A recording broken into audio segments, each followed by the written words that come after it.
إن الحمد لله نحمده ونستعينه ونستغفره ونعوذ بالله من شرور أنفسنا ومن سيئات أعمالنا من يهدي الله فلا مضل له ومن يضلل فلا هادي له وأشهد أن لا إله إلا الله وحده لا شريك له وأشهد أن محمدا عبده ورسوله أما بعد فإن أحسن الكلام كلام الله وخير الهدي هدي محمد صلى الله عليه وآله وسلم وشر الأمور محدثاتها وكل محدثة بدعة وكل بدعة ضلالة وكل ضلالة في النار. Donc on continue l'explication de ce livre Al-Qawa'id al-Sa'diyya Abd al-Rahman ibn Nasir al-Sa'di rahimahullah ta'ala. Le cours dernier, on a commencé une règle qui était très très importante dans l'islam,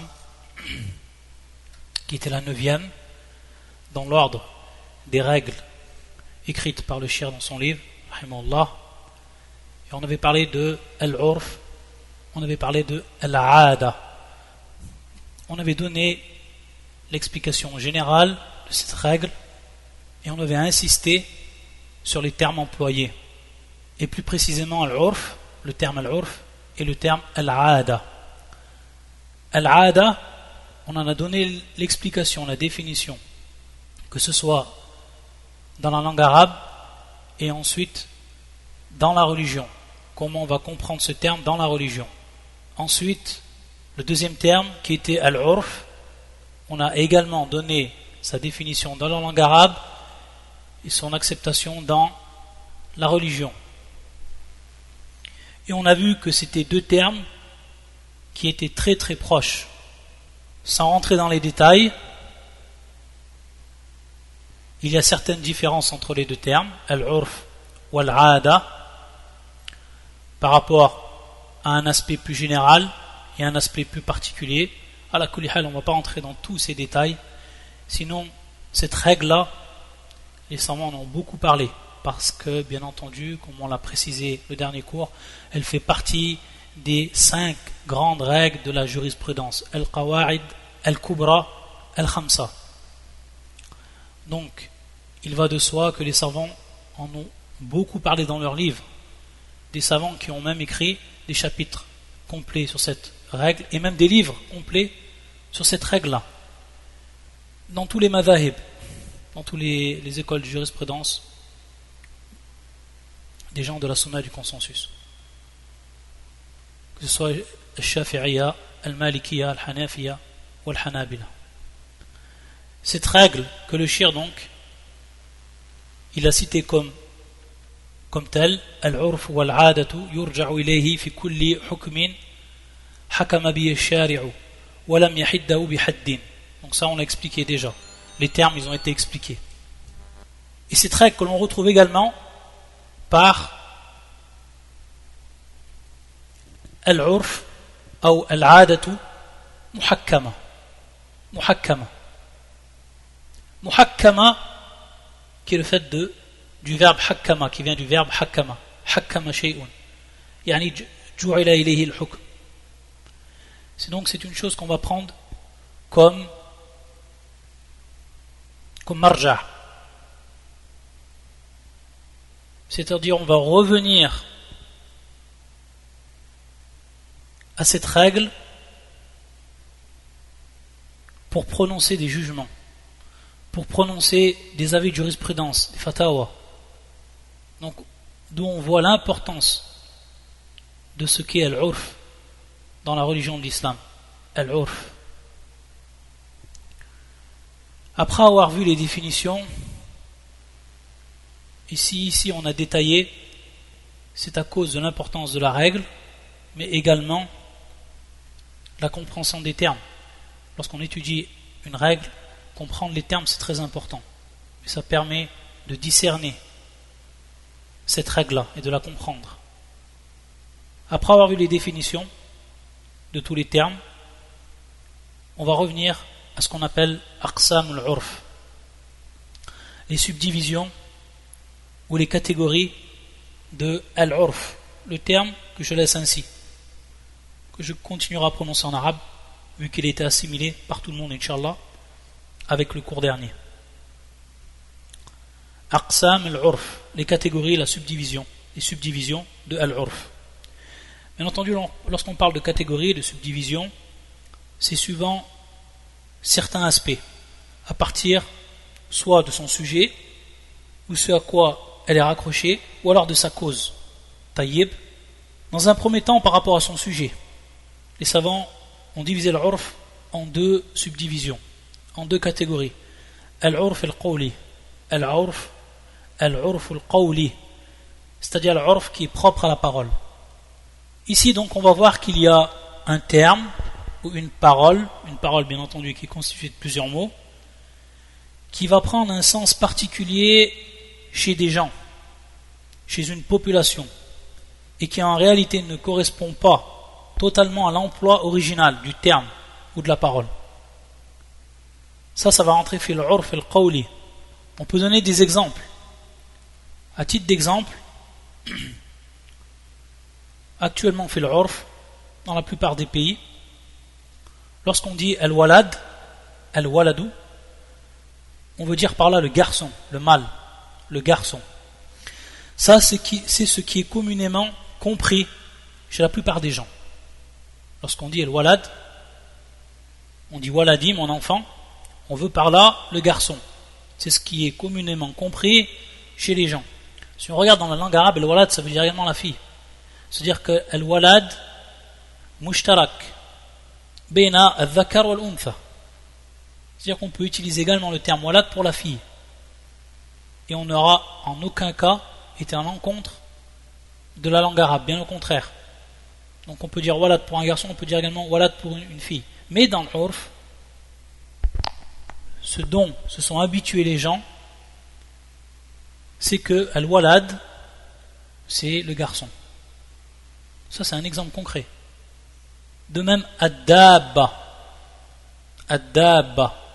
Ad-dabba, qu'on peut traduire par animal. C'est-à-dire tout ce qui rampe, ou tout ce qui marche, ou tout ce qui court sur la terre. C'est-à-dire qu'il marche à 2 pattes ou à 4 pattes, qu'il se faufile, ou qu'il rampe sur la terre comme les serpents, etc. Tout ça, ça rentre sur le terme dabba. Taïb. Dabba, ce terme-là, donc, qui est général, on va voir que chez les gens d'un pays, ils veulent dire par là un autre terme, c'est-à-dire qu'ils vont lui donner un terme qui est beaucoup plus spécifique. À l'exemple des Égyptiens, al-Misriyoun, ad-dabba, chez eux, ce terme il veut dire en fait al-himar, l'âne. Donc on voit qu'ils ont rendu ce terme beaucoup plus particulier. Et donc, ici al-urf chez les Égyptiens, c'est que le terme dabba veut dire al-himar. Et non le terme qui est connu dans la langue arabe, qui est utilisé également par le Coran, et qui veut dire tout ce qui marche, tout ce qui rampe sur la terre, comme on l'a expliqué. Ça, c'est des exemples qui sont concrets, fi al-urf al-qawli. Et on va voir bien entendu que l'urf al-qawli, il a une grande importance par rapport à l'application des jugements et des fatawa également. La deuxième catégorie, c'est al-urf al-amali. Al-urf al-amali, qui est bien entendu propre à l'acte, ici.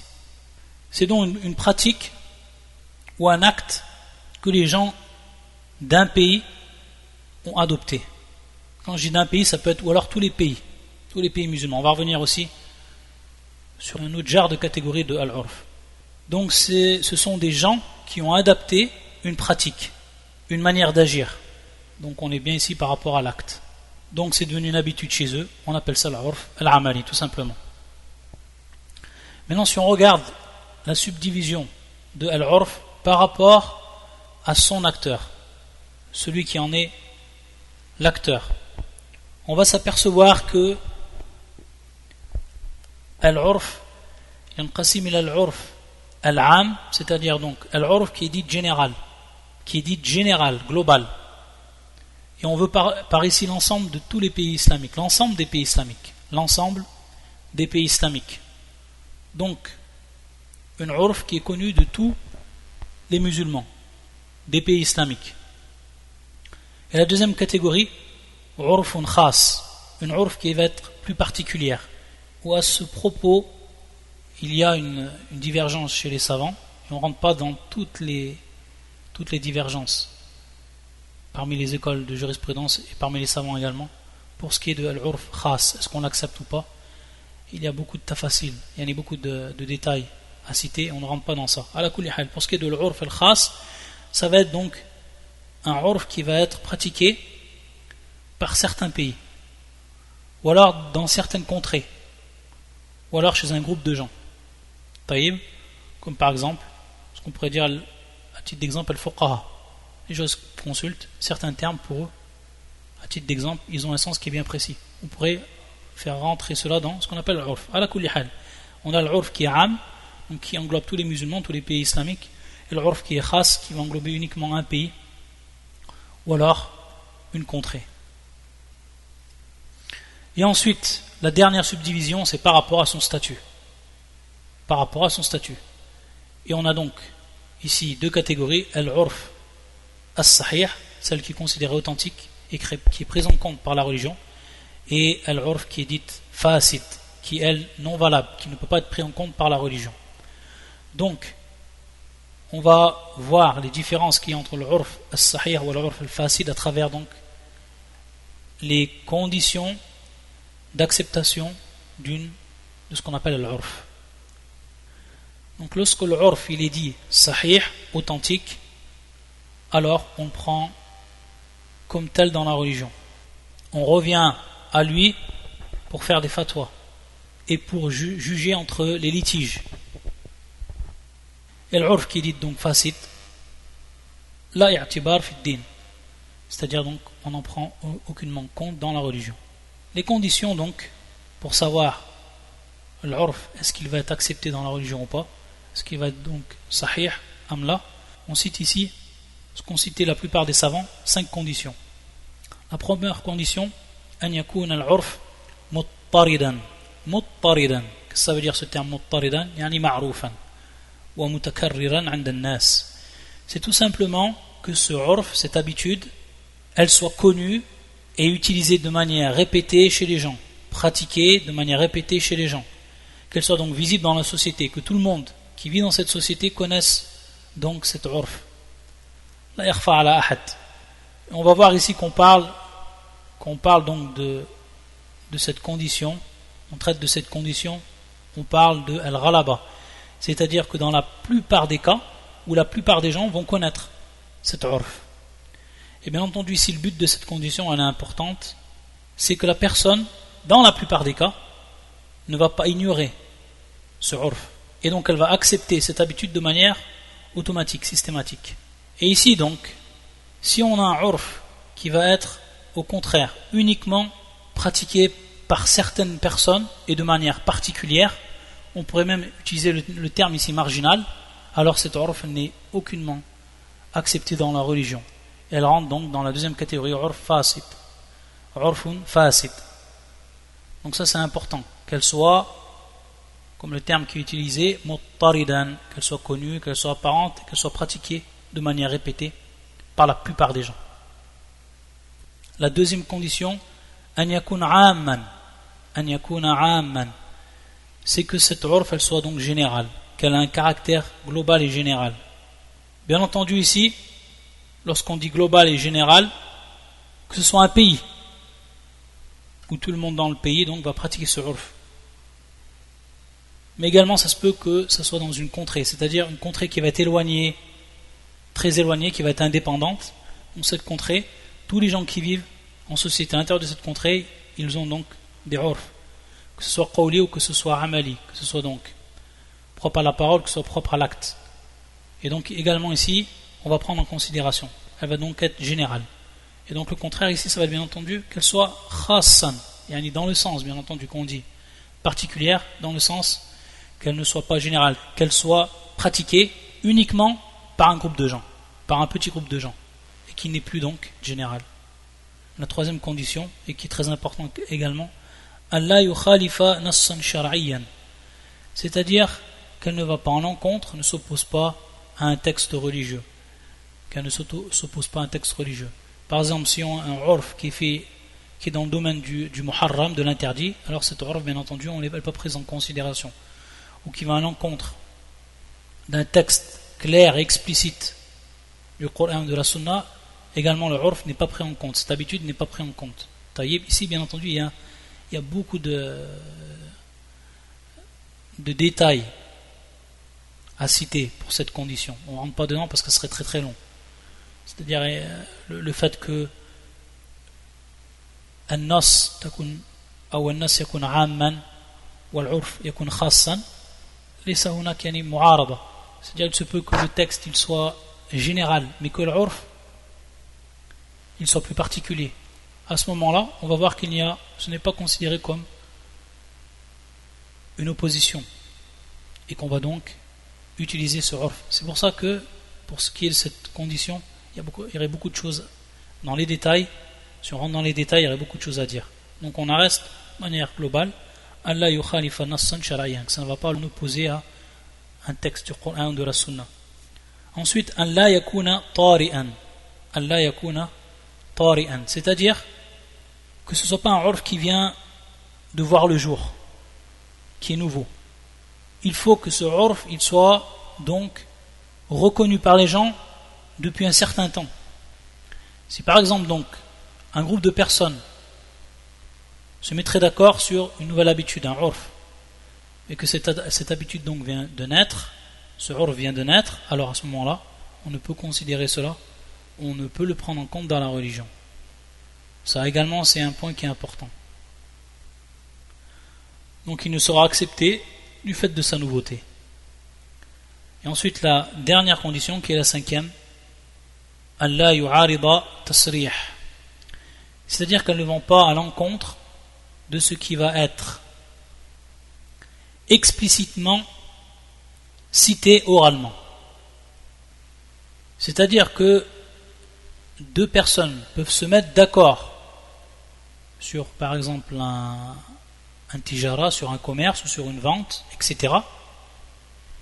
Mais que le fait qu'ils sont mis d'accord de manière orale et de manière explicite va à l'encontre de ce qui est connu comme urf. Alors à ce moment-là, la urf ne sera pas pris en compte. On va revenir sur ce qu'ils sont mis d'accord de manière explicite oralement. Taïb, ça également c'est un point qui est important pour l'application de al-urf. À titre d'exemple, pour donner un exemple ici, pour être plus précis, si par exemple dans un pays, il est connu que la personne lorsqu'elle se marie, le prétendant, lorsqu'il va se marier avec sa future épouse, qu'il paye la dot yadfa' al-mahra mu'ajjalan. Yadfa' al-mahra mu'ajjalan, c'est-à-dire qu'il va payer la dot avant même qu'il y a le mariage. Il va donner donc la dot intégralement, totalement, avant même le mariage. Donc dans un pays, ça c'est l'urf. C'est ce qui est connu, communément appliqué chez les nouveaux mariés. Mais il se peut que entre le tuteur et le prétendant, il y a un accord oral clair qui va permettre à ce moment-là de payer par exemple la moitié de la dot et l'autre moitié après le mariage. S'il y a un accord qui est fait de manière orale entre les deux, entre le tuteur et entre le prétendant, alors il n'y a pas de mal à cela. Par contre, s'il n'y a rien qui est mis au clair, il n'y a pas d'accord de manière orale, alors à ce moment on va revenir à l'urf et on va donc obliger la personne à payer la dot totalement avant même le mariage. Ça c'est un exemple. C'est ce qui est pour des conditions. Comme j'ai dit, cette règle et son application, les savants ils ont beaucoup parlé sur ça. Il y a beaucoup de choses à dire. Et on reste dans l'objectif du livre, c'est-à-dire la concision. On va maintenant venir à ce qui est très très important. Très très important. Et ce sont al-adilla, les preuves de la prise en compte de al-urf. C'est-à-dire qu'on a des preuves du Coran et de la Sunna qui vont nous indiquer qu'on doit revenir à ce qu'on appelle al-urf dans la jurisprudence, au fil mu'amala, et tout ce qui va toucher donc les domaines que le shir, lorsqu'on reviendra à ce qu'a écrit le shir lui-même, il va nous indiquer. Par rapport au Coran, la parole d'Allah subhanahu wa ta'ala, وَعَاشِرُوهُنَّ بِالْمَعْرُوفِ, Également la parole d'Allah Azza wa Jal, وَلَهُنَّ مِثْلُ الَّذِي عَلَيْهِنَّ بِالْمَعْرُوفِ. Ça, c'est deux versets du Coran, ou une partie de versets du Coran, qui vont nous prouver que l'urf est bien prise en compte dans la religion. Le premier, وَعَاشِرُوهُنَّ بِالْمَعْرُوفِ, et comportez-vous convenablement envers elles. Ici, ma wa wajud dalala. Tout simplement, Allah Azza wa Jal,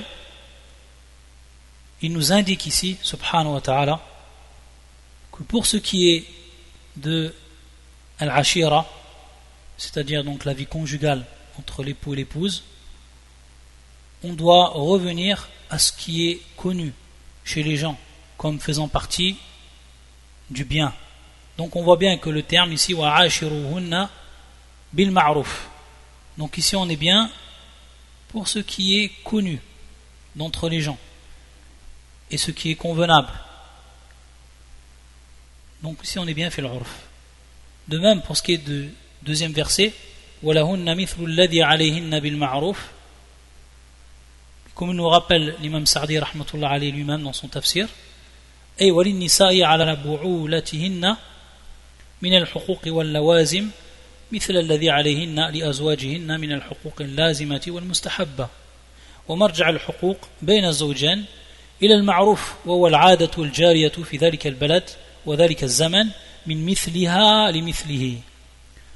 Donc ici l'explication du shir de ce verset également elle est claire, c'est-à-dire que les femmes elles ont envers leur mari des droits comme leurs maris ont des droits envers elles, et que ces droits-là, ils sont établis suivant al-ma'ruf. Il nous dit le cheikh, il al-ma'ruf. Et il nous dit, wa al-'adatu al-jariyatu fi dhalika al-balad. C'est-à-dire, donc, c'est l'habitude ici. Donc, on voit le terme ici, al-'ada, on aurait pu dire également al-'urf.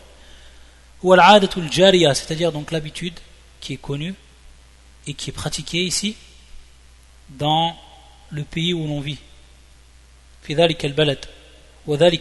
Et dans la période où l'on vit. Et na'am.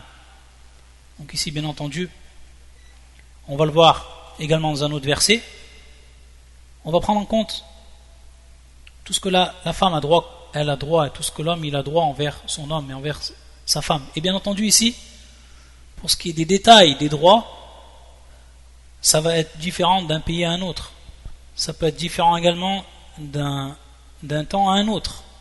Donc on va voir ici qu'on revient bien à ce qu'on appelle al-urf, et que ces versets-là sont bien des preuves. Également, le verset qui nous cite le shir, ou le verset qui est connu et qui a été cité par beaucoup de savants pour ce qui est de al-istidlal min al-kitab wa sunnah ala i'tibar al-urf, wa qawluhu ta'ala wa ala al-mawludi lahu rizquhunna wa kiswatuhunna bil ma'ruf. Ce verset également, où le terme il est employé, le terme employé ici, bil ma'ruf. Et ma wajud dilala, qui va donc l'aspect argumentatif de ce verset, c'est qu'Allah subhanahu wa ta'ala, il va obliger donc au père de l'enfant de pourvoir aux besoins de la mère. Donc, par rapport à l'habitation, par rapport aux vêtements, par rapport à la nourriture, etc. Tout ce qui va entrer bil ma'ruf. On va considérer également l'état de la personne. C'est une personne qui est pauvre, une personne qui est riche, etc. Donc on revient bien également ici à al-urf. Et également ce qui est connu dans le pays, c'est-à-dire dans certains pays, peut-être le niveau de vie il est beaucoup plus élevé, des pays où le niveau de vie il est beaucoup moins élevé, etc. Il va y avoir bien entendu ici des différences entre les pays où la personne elle vit. On prend en compte ici encore une fois l'urf. C'est pour ça qu'il dit l'imam Ibn Kathir à propos de ce verset, ay ala walid at-tifl nafaqatul walidat wa kiswatuhunna bil ma'ruf ay bima jarat bi'adatu amthalihinna fi biladihinna min ghayri israfin wala iqtarin. Donc on voit que Ibn Kathir également il nous rappelle ici bil ma'ruf ay bima'na bima jarat bi'adatu amthalihinna, c'est-à-dire donc ce qui est connu comme étant l'habitude, ce que l'on va donner en tant que urf أعاد. Également un des versets du Coran que le Shir lui l'a cité dans son livre, et on est toujours bien entendu fil adilla min al-Qur'an. Wallah azza wa jalla yaqul subhanahu wa ta'ala wa'mur bil 'urf khudhil 'afwa wa'mur bil 'urf. Dans ce verset, le terme encore qui va apparaître, c'est l'urf.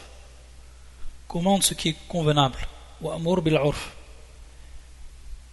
Et l'imam Sa'di rahmatullah alayh, dans ce verset, il va dire bikulli qawlin hasan wa fi'lin jamilin wa khuluqin kamilin lil qarib wal ba'id faj'al ma ya'ti ila an-nas minka imma ta'lima 'ilmin aw hathan ala khairin min silati rahim aw birrin walidayn aw islahin bayna an-nas aw nasihatin nafi'ah aw ra'yin musib aw mu'awanatin ala birrin wa taqwa aw zajrin 'an qabih أو إرشاد إلى تحصيل مصلحة دينية أو دنيوية.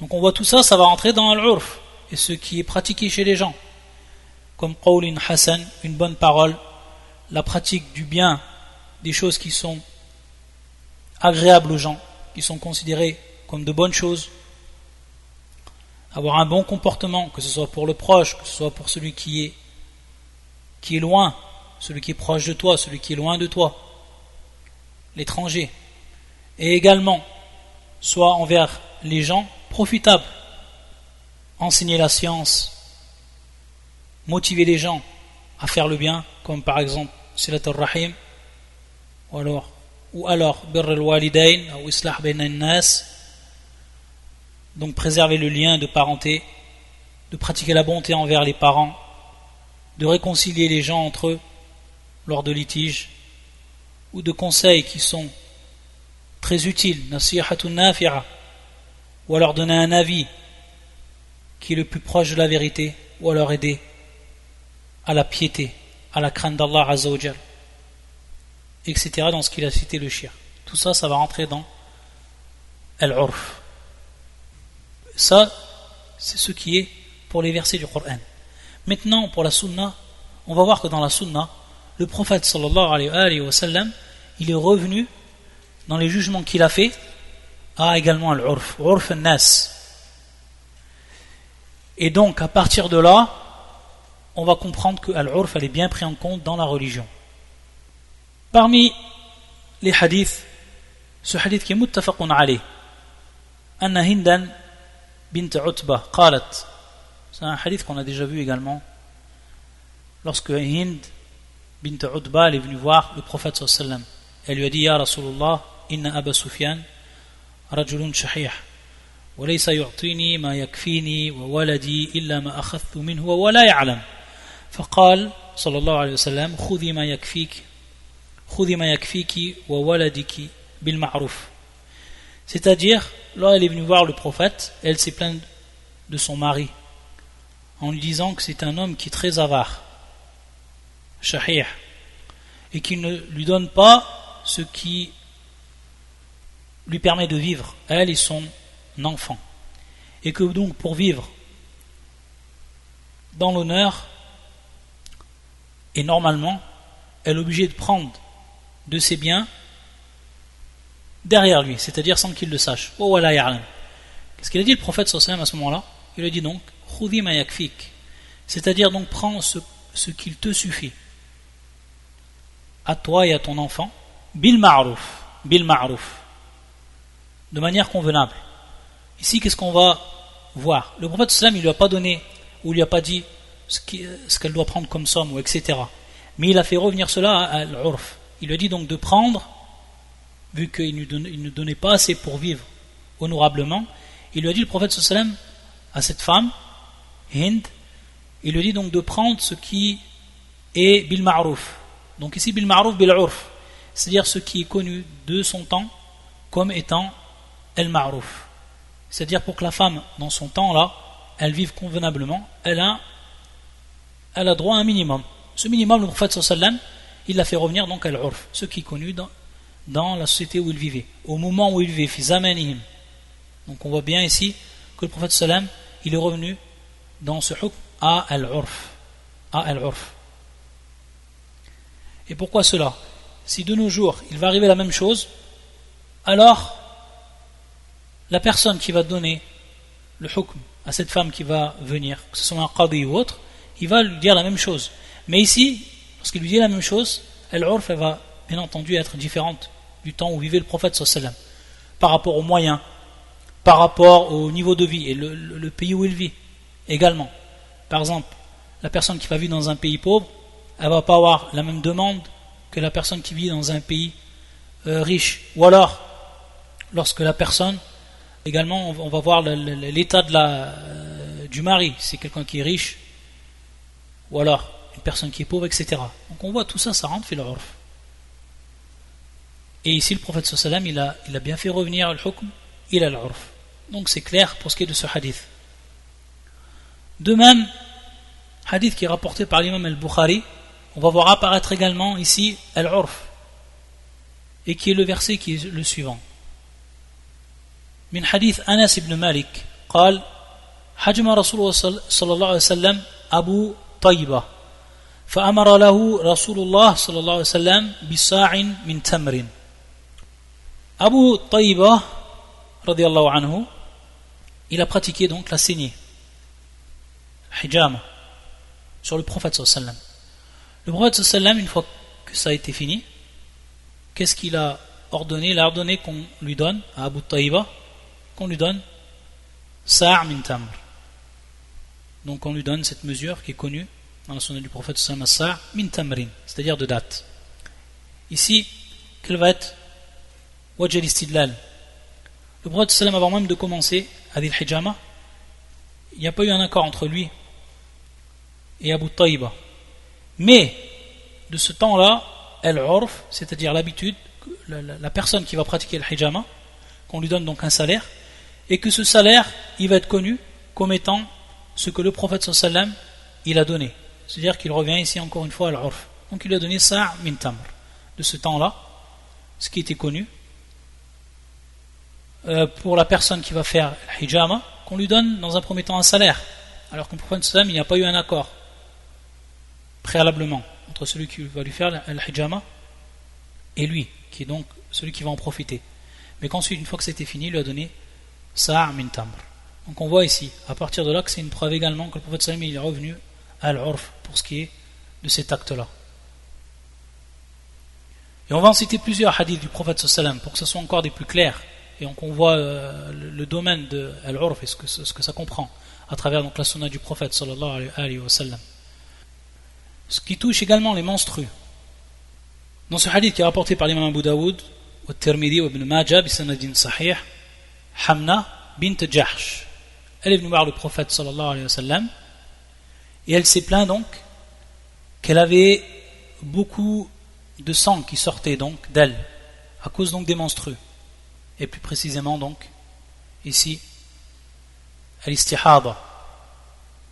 Qu'est-ce qu'il lui a répondu le prophète sallallahu alayhi wa sallam? Et il lui a dit innama hadhi raqdatun min raqadat ash-shaytan fatahayyadi 6 أيام أو 7 أيام في علم الله ثم اغتسلي حتى إذا رأيت أنك قد طهرت واستنقأت فصلي 23 ليلة أو 24 ليلة وأيامها وصومي فإن ذلك يجزئك وكذلك فافعلي في كل شهر كما تحيض النساء وكما يطهرن ميقات حيضهن وطهرهن. Donc ici, هذا هو الشاهد. Donc le prophète sallallahu alayhi wa sallam, il va lui répondre, il va lui dire donc, pour qu'elle fasse la différence entre ce qui est de le sang de la menstrue en elle-même et de l'istihada, il va lui dire donc de considérer sa menstrue de 6 à 7 jours. De 6 à 7 jours. Et donc, ensuite de prier 23 ou 24 jours. Taïb, de même pour ce qui est du jeûne. Et ensuite, le prophète sallam, il va lui dire وَكَذَلِكَ فَفْعَلِي فِي كُلِّ شَهْرٍ. Donc, fais cela tous les mois. كَمَا تَحِيضُ النِّسَاء. C'est-à-dire comme les femmes, elles ont habituellement leur menstrue. وَكَمَا يَطْهُرْنَ. Et comme elles sont en état de pureté, donc les périodes de pureté. Donc ici on va voir que le prophète sallam il est revenu à l'urf, il est revenu donc dans son temps, les femmes qui vivaient donc à son époque, et dans sa société, il était connu que ces femmes-là, la plupart des femmes donc, elles avaient leur menstru de 6 à 7 jours. Taïb, le prophète sallam il est revenu à cela, car elles ne pouvaient faire la différence entre ce qui est du dam al-fasid ou dam al-hayd. Taïb, c'est-à-dire le sang qui n'est pas valable, qui n'est pas considéré comme la menstrue, et le sang réellement de la menstrue, pour donc savoir quand elle va pouvoir pratiquer ses prières, quand elle va pouvoir pratiquer ses adorations qui sont normalement interdites lorsque la personne lorsque la femme elle est en état de menstrue, comme la prière, comme le jeûne.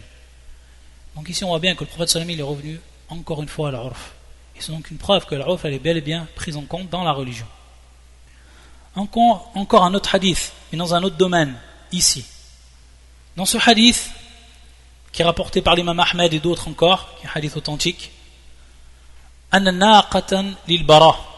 c'est-à-dire que Al-Bara, radiyallahu ta'ala anhu, il avait une chamelle, et qu'un jour elle est rentrée dans un dakhalat ha'itan, fa'afsadat fihi, c'est-à-dire qu'elle est rentrée dans un jardin, et qu'elle a détérioré beaucoup de choses à l'intérieur du jardin, les fruits, etc., ce qui était présent dans le jardin. Donc ils sont venus voir, c'est-à-dire le propriétaire du jardin et Al-Bara, ils sont venus voir le prophète sallallahu alayhi wa sallam, donc lui qui était le propriétaire de la chamelle. فقضى رسول الله صلى الله عليه وسلم أن على أهل الحوائط حفظها بالنهار وأن ما أفسدت المواشي بالليل ضامن على أهلها. Donc ici, le prophète sallallahu alayhi wa sallam, il va encore revenir à l'urf. Et il va sayahkum bil urf. C'est-à-dire que, comment on va comprendre? D'abord, quel est le hukm du prophète sallallahu alayhi wa sallam ici? Quel est le jugement qu'il a porté pour ce litige? Le jugement est le suivant. C'est-à-dire que les gens qui ont des jardins, alors ils doivent les protéger durant la journée de toute intrusion.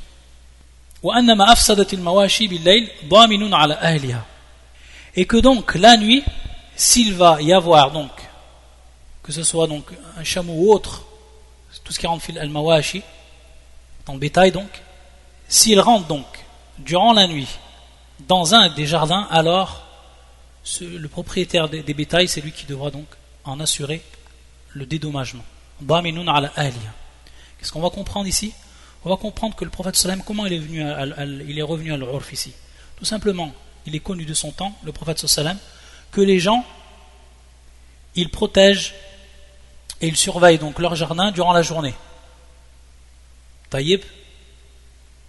Et que, pour ce qui est du berger et de son bétail, il doit lui le protéger également durant la nuit, c'est-à-dire en le laissant à l'intérieur soit d'un parc délimité où ils ne peuvent sortir. Donc ici le prophète sallam il est revenu à l'urf, sachant donc que ceux qui sont propriétaires du jardin, ils doivent donc le surveiller durant la journée. Taïb.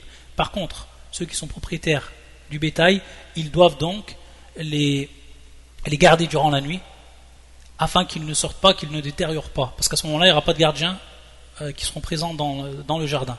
Et donc si cela il se passe, alors le responsable ce sera entièrement le propriétaire du bétail, et qu'il devra donc lui payer les dédommagements à ce moment-là. Donc ici, Wajal Istidlal, c'est que le prophète sallam il est bien revenu dans son jugement à ce qui était pratiqué par les gens, ce qu'on appelle l'urf. Et ensuite, pour ce qui est d'une dernière parole, en réalité, parce que celui-ci c'est pas un hadith, et ici ça nous permettra donc de faire ici une parenthèse. Cette parole, c'est la suivante, que l'on retrouve auprès d'Imam Ahmed et d'autres dans son Musnad, et qui est en réalité une parole de Abdullah ibn Mas'ud. C'est une parole de Abdullah ibn Mas'ud, mais ce n'est pas une parole du prophète sallallahu alayhi wa sallam. Et donc tous ceux qui l'ont élevé au prophète, qui ont dit que c'est une parole du prophète, c'est en réalité faux. C'est strictement faux. C'est pour ça qu'Ibn al-Qayyim yaqul inna hadha laysa min kalami rasulillah sallallahu alayhi wa sallam. Inna hadha laysa min kalami rasulillah sallallahu alayhi wa sallam. Innama yudifuhu ila kalamihi man la ilma lahu bil hadithi wa innama huwa thabitun an ibn Mas'ud. Donc cette parole qu'on va dire, ce n'est pas un hadith du prophète sallallahu alayhi wa sallam. Et comme il nous rappelle Ibn al-Qayyim que tous ceux qui disent que c'est la parole du prophète sallallahu alayhi wa sallam, ils n'ont aucune science de ce qui est de sa parole sallallahu alayhi wa sallam, et que c'est une uniquement une parole qui est authentifiée de la part ou appartenant à Ibn Mas'ud. Appartenant à Ibn Mas'ud. C'est pour ça qu'Ibn Hajar également il dit Lam ajidhu marfu'an, c'est-à-dire que je ne trouve pas cette parole élevée au prophète sallallahu alayhi wa sallam. Wa akhrajahu Ahmed mawqufan ala Ibn Mas'ud bi isnadin hasan. Et que cette parole c'est celle de Ibn Mas'ud qui est repris donc dans qui est repris par l'imam Ahmed dans son Musnad avec une chaîne de transmission qui est Hassan, qui est la parole suivante.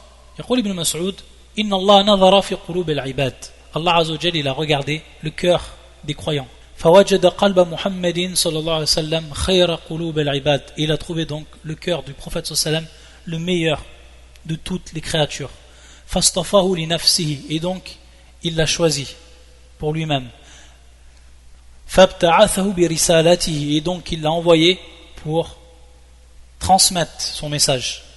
ثم نظر في قلوب العباد بعد ثم نظر في قلوب العباد بعد قلب محمد صلى الله عليه وسلم. Et ensuite donc il a regardé Allah subhanahu wa ta'ala le cœur des hommes après le cœur du prophète, après le cœur de Muhammad.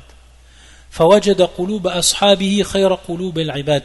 Il a donc trouvé le cœur de ses compagnons les meilleurs des cœurs présents parmi les hommes. فجعلهم وزراء نبيه. Il les a donc placés comme étant les ministres du prophète sallallahu alayhi wa sallam. يقاتلون على دينه. Ils combattent donc pour sa religion.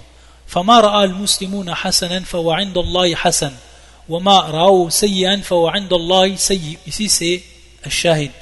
فما رأى المسلمون حسنا. Ce que les musulmans ils vont voir de bien, فهو عند الله حسن.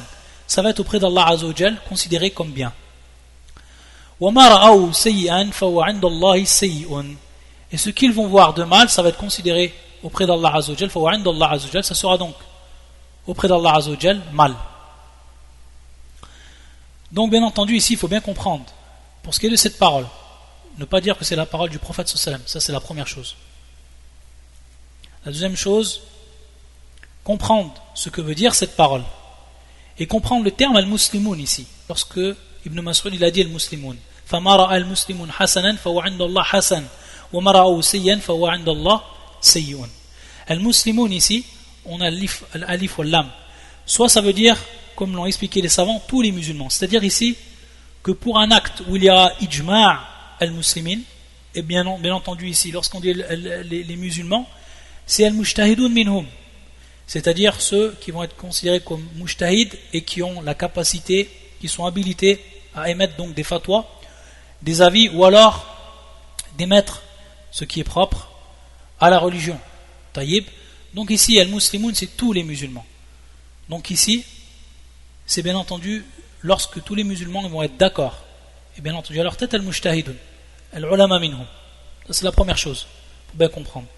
Et la deuxième chose également, donc une autre explication qui a été donnée par les savants, c'est qu'al-muslimoun ici, al-maqsoud, al-alif wal-lam, al-ahd, wal-ma'huduna, ma dhukira sabiqan fil hadith. C'est-à-dire ici que al-maqsoud bi al-muslimoun, ça va être as-sahaba. Ça va être as-sahaba. Et on sait donc que les compagnons, s'ils se réunissent sur une chose, ils ne vont pas se réunir sur ce qui est ad-dalal. Donc s'ils se réunissent sur une chose et qu'ils la voient donc comme étant bonne, alors elle va être considérée comme bonne. Et s'ils la voient comme étant mauvaise, alors elle va être considérée indallah azza wa jal, auprès d'Allah subhanahu wa ta'ala, comme mauvaise. Ça, c'est le sens. Et c'est comme ça donc qu'il faut comprendre. Soit donc par l'interprétation du muslimoun ijma' al-muslimin, ou alors ici ittifaq as-sahaba. Et dans ce sens donc, il est pris en compte également ici al-urf. Il est pris en compte également ici al-urf, cet aspect. Ça c'est pour les preuves. Ça c'est pour les preuves de al-urf. Et donc on comprend encore plus à travers la sunna ce que veut dire ce terme et quelle est son application et comment les savants ils l'ont pris en compte et comment ils en ont fait une règle. Donc on voit que c'est bien pris du Coran et de la sunna, donc des preuves même. Ensuite pour ce qui est du prochain cours, On va revenir à ce qu'a dit le shir dans son livre et tout ce qu'on va tirer de cette règle-là. Et on passera à la règle numéro 10. Bi'idnillahi ta'ala. Subhanaka Allahumma bihamdika. Ashhadu an la ilaha illa anta astaghfiruka wa atubu ilayk.